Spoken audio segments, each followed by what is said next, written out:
What's up, YouTube? It's your boy Young Philip, and I'm back with another video for y'all today. And before we get started with today's video, I'd like y'all to click the like button down below, give me a thumbs up, and make sure y'all click the bell so y'all can be notified and don't miss any of my videos. Today we're going to do another hood movie review, but this time around it's one of my favorite scary movies, and this one is called Tales from the Hood. The first one, not the second or the third one. I'm talking about the first one, the 95 version. So without further ado, let's begin. The movie Tales from the Hood start off with three drug dealers. Their name is Bulldog, Ball, and Stack. They go into this funeral home to get some drugs and whatnot. And the funeral director, Mrs. Sims, was like, he found them in the alley.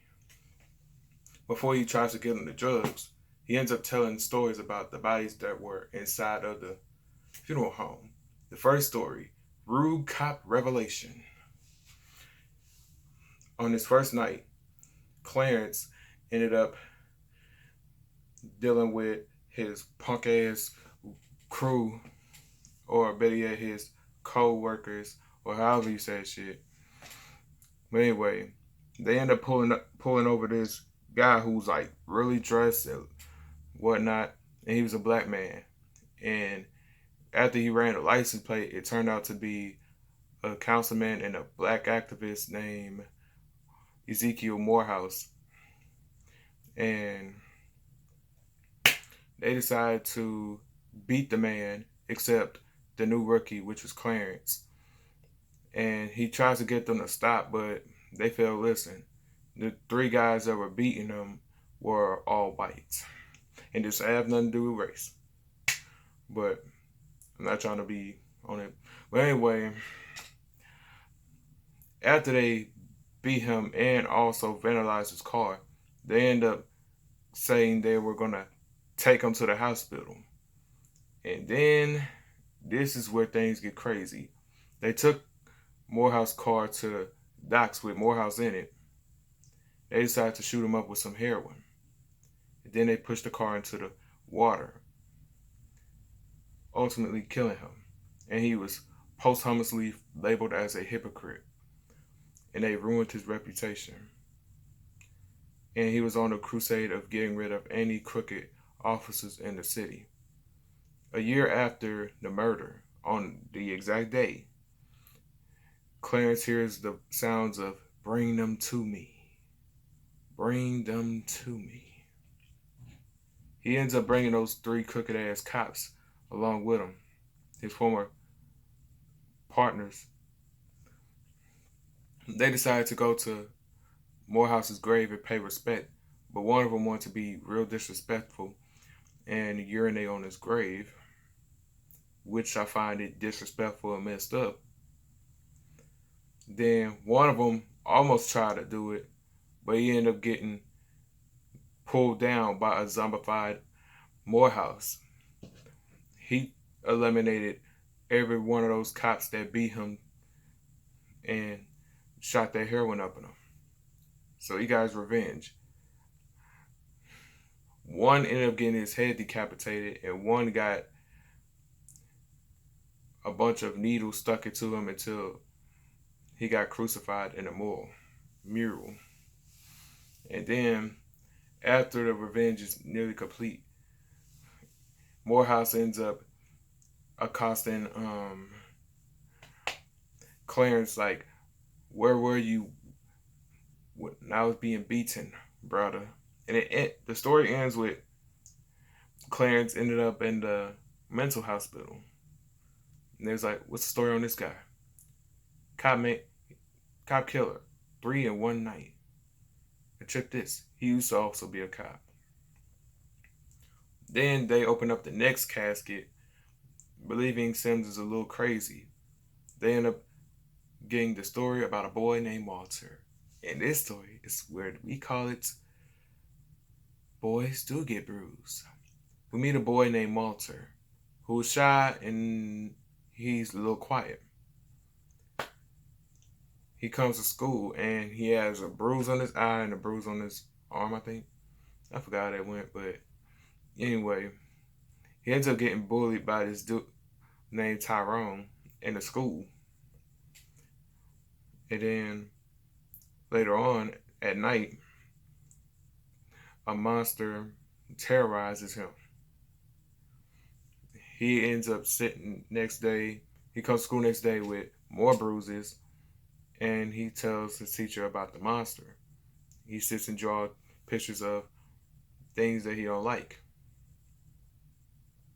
And then he ends up crumbling a picture of Tyrone, and it causes the real Tyrone to deal with spontaneous injuries.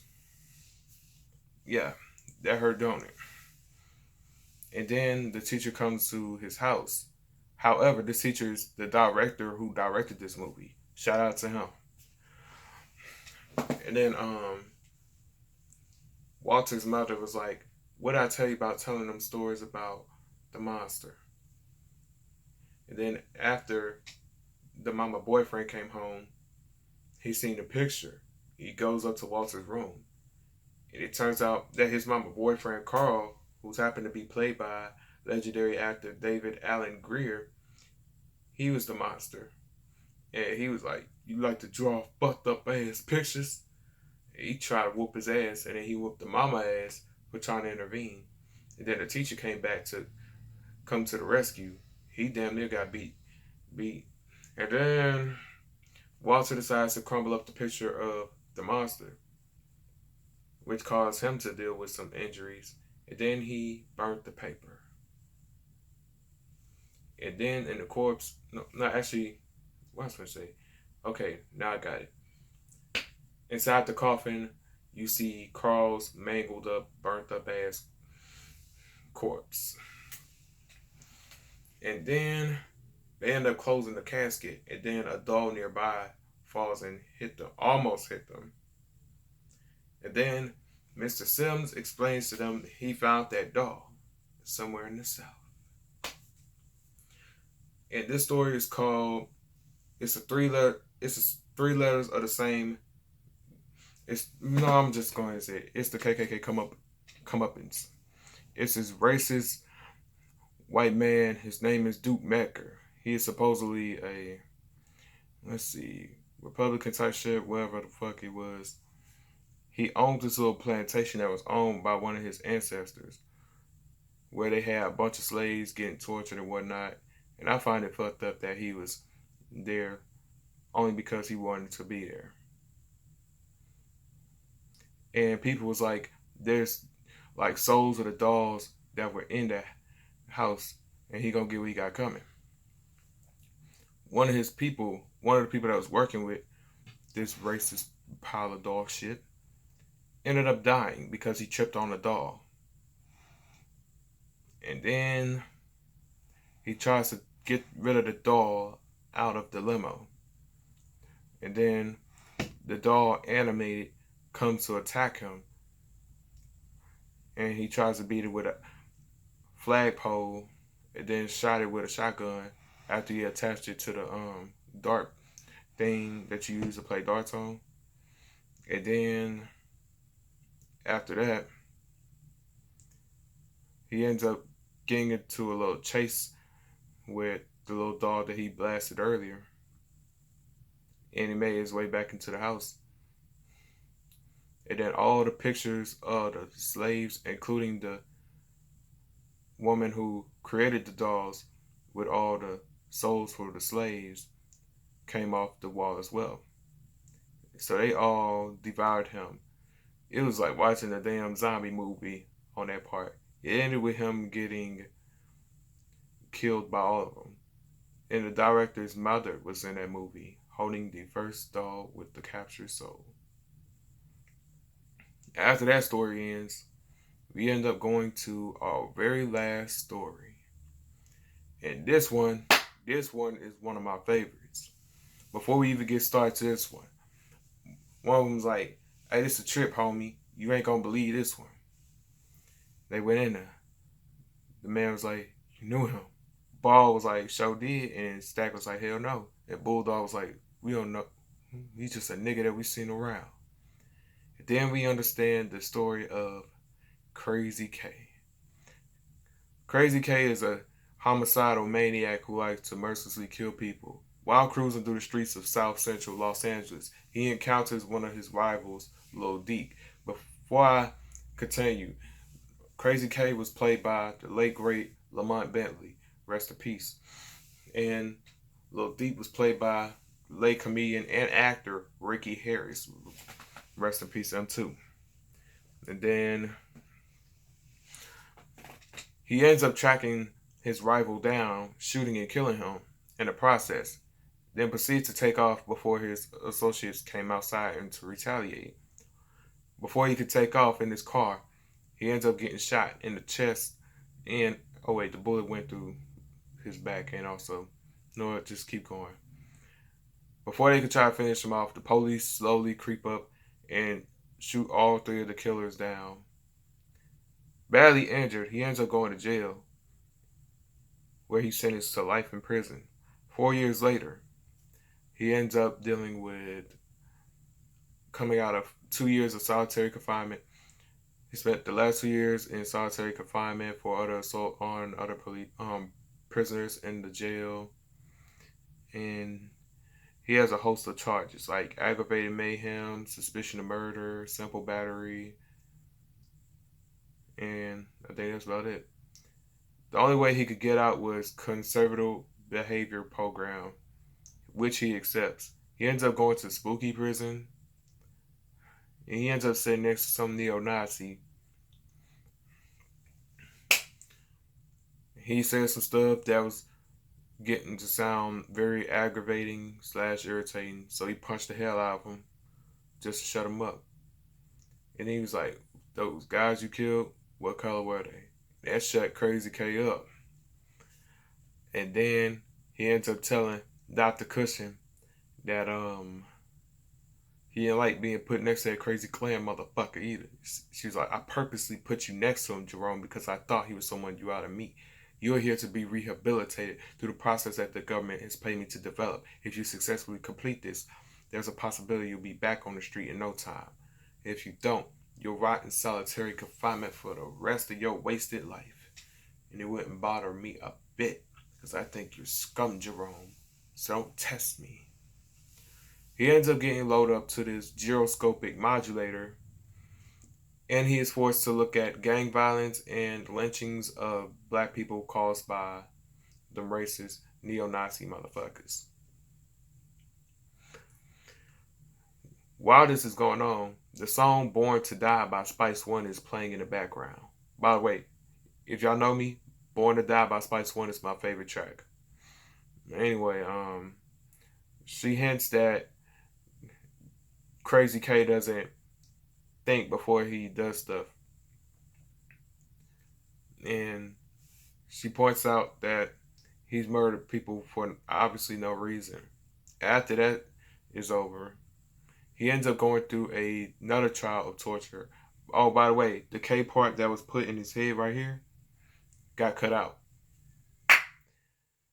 He ends up going through a sensory deprivation chamber where he ends up seeing the souls of the lives he took. And he don't want to accept any of the responsibility for the people that he killed. Because some of the people he killed a friend, and then he killed some people that shot his homie. And he killed a little innocent girl, and a bunch of other people came in. And he also make hints of personal abuse in his childhood, and that's why he's like that. And he feels like he don't want to redeem himself because he doesn't give a fuck. He repeats this until it's over. She tearfully tells him he won't get another chance. He still says he doesn't give a fuck. And then he's transported back to the night where he gets shot. But this time, he ends up dying from the gunshot wounds. And then the drug dealers grown impatient and tired of the stories. And then we found out that the 3 drug dealers who was there to get the weed actually turned out to be Crazy K's killers. Mr. Sims decides to give them their weed. He leads them deeper down into the funeral home. And it's inside, he says it's inside of 3 coffins. As soon as They all opened their coffins. It turned out to be Stack. He was in one coffin. Ball was in another coffin. And then Bulldog was in another coffin. So it turned out that they were dead the entire time. And Mr. Sims explains to them, after the killing of Crazy K, a few of his boys had killed them. As y'all seen in the story, if y'all watched the movie, the cops killed them. And then Bulldog asks how they dead and they all alive. Mr. Sims tells them that they're not in a funeral home. They was actually in hell. So Mr. Sims turns into Satan, and then the place just turned into hell. And the three drug dealers start screaming in horror, while Mr. Sims laughs his ass off. And that's the end of the movie.